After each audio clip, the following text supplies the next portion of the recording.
Elijah and the story of Elijah and Jezebel and his predecessors and all of that. Really cool story. Like, I'm just saying. It totally, like, you're talking about spiritual warfare there. I tend to view it from a standpoint of he is struggling mental health throughout Yeah. and it's not that there's not spiritual going on.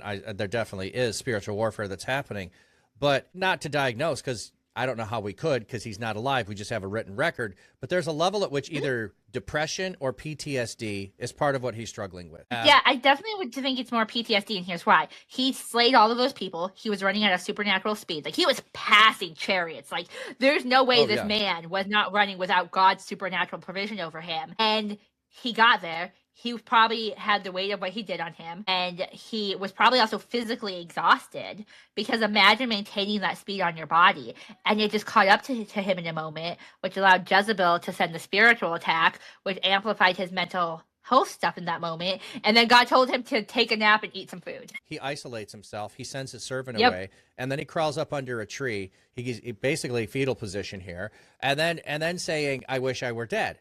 Like, those are all symptoms of a mental health crisis on some level. Yes. And they could be symptoms of something else.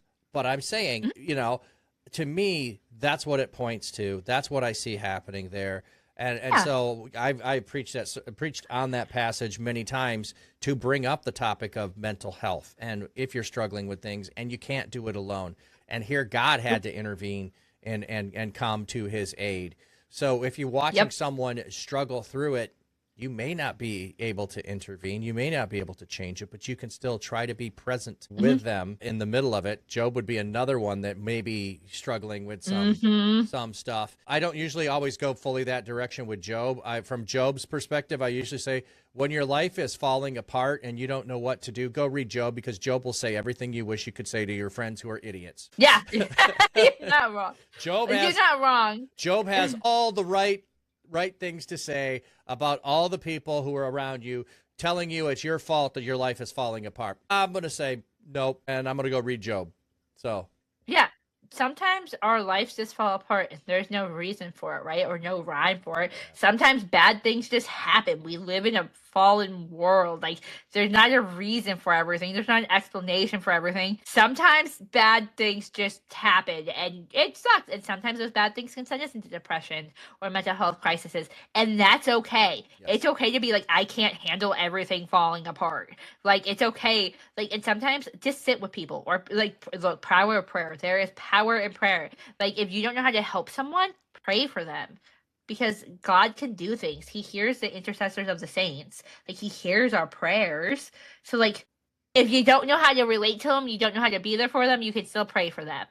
Even a text message say, "Hey, I'm thinking of you." Absolutely. Like, when someone's struggling with something, goes a long way. Like, such a long way to know that they're not forgotten, even when they're isolating themselves.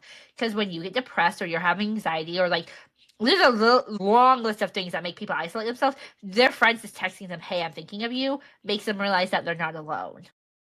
Yeah, and you never know. Like this is what I just encourage. If you are prompted to hey, maybe I should reach out to someone, do it. You don't know what to say, don't say anything other than, "Hey, just thinking about you, wanted to know you were loved and cared." Like, just make it simple, things that would be your language, just to say, "I was thinking about you and I wanted you to know that," or "I was prompted by the Spirit to pray for you." Whatever it is, just short, simple. Don't make a book out of it. Only send a message, DM them, text message, whatever way you communicate, and just say that in as short a way as you can, because you don't know where they're at and what's going on, and they may need that at that very moment that you send it.